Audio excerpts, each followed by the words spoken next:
The Bus Ride by William Miller. Every weekday morning, Sarah rode the bus with her mother. They sat in the back, like always, apart from the white people. Sarah made faces at the white children who turned around to look at her. The children laughed and made faces too, until their mothers told them to turn around. It's always been this way, Sarah's mother would say, squeezing her hand. Just be glad we have a seat to ourselves. Her mother got off the bus before Sarah. She worked in the kitchens of white people while Sarah rode alone to her school. Sarah felt sad for her mother. She worked all day and on weekends too, but there was never enough money to buy shoes or a new dress. One morning, Sarah decided to find out what was so much better about the front end of the bus. She stood up and walked down the narrow aisle. The seats didn't look any different. The windows were just as dirty, and the noise of the bus was just as loud. What was all the fuss about? Are you lost, little girl? A white woman asked. No, ma'am. Sarah said. I just wanted to see what was so special. I think you better go back to your seat, The woman said. By now, everyone was watching Sarah. She thought about her mother, how tired she looked at the end of the day. Sarah kept on walking, all the way to the front, and sat down across from the driver. She watched him shift gears and turn the big wheel with both hands. He shot her an angry look. Little lady, He said. you sit in the back. You always sit in the back. You know that. Sarah sat still, telling herself that there was no good reason for her to return to her old seat. The bus driver said something to himself and pushed the brake to the floor. The bus stopped suddenly with a long hissing sound. If you can't follow the rules, The bus driver then said. you walk the rest of the way. He pulled the door open with a bang. Sarah felt lonely and afraid. It would be easy, she thought, to walk down the steps, walk the rest of the way to school. But that was a very long walk. Why should she walk when no other children did? You can close the door. Sarah said in a small, confident voice. I'll ride the rest of the way. The bus driver got up from his seat and stomped down the steps. The white people on the bus were angry. Hurry up! They shouted. We're going to be late for work. The bus driver came back with a policeman. What's the problem today? The policeman asked. There's no problem. Sarah said, her heart pounding. You know what a law is, don't you? Sure I do. Sarah replied.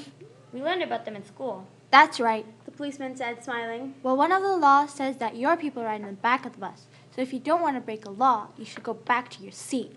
By then, a crowd of people had gathered outside. The voices were loud and angry. Some of them called Sarah ugly names, but some told her to keep her seat. Don't move! A man shouted. That seat don't care what color your bottom is. The policeman shook his head sadly and picked Sarah up from her seat. He carried her through the crowd to the police station. Sarah started to cry. Am I going to jail? She asked. The policeman didn't say anything, but the crowd yelled louder than ever. Be brave. A woman yelled. That jail will do you good. Another yelled back.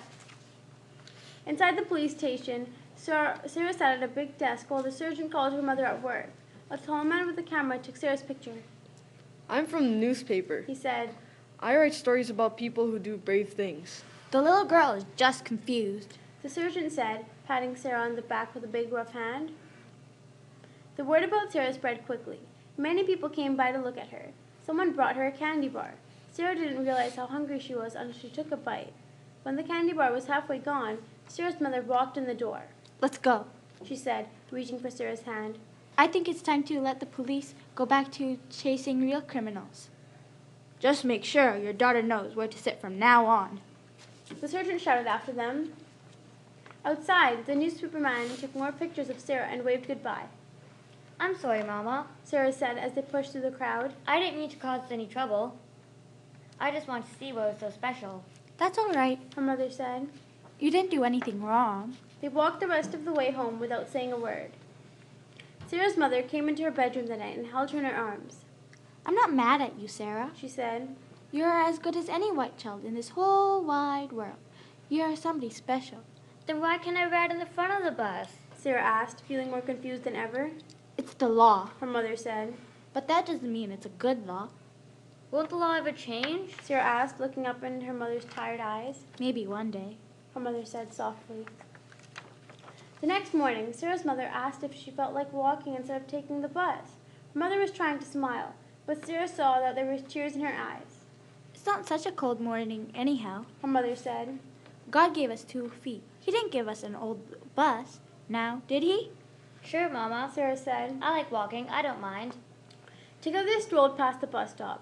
People turned their heads and whispered. A boy Sarah's age came running up with a newspaper and pencil. Can I have your autograph? he asked. Sarah's mother took the newspaper from his hand and smiled. I guess my little girl's a hero now. She said.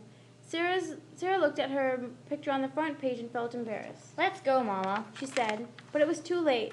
Many people, black and white, came up to shake her hand. The newspaperman was back, taking more pictures. As the crowd walked behind her, Sarah began to feel proud. It's okay to smile. Her mother said. You're somebody special. No black people rode the bus that day, or the next. The bus company got mad, the mayor got mad, people got so mad that they finally changed the law.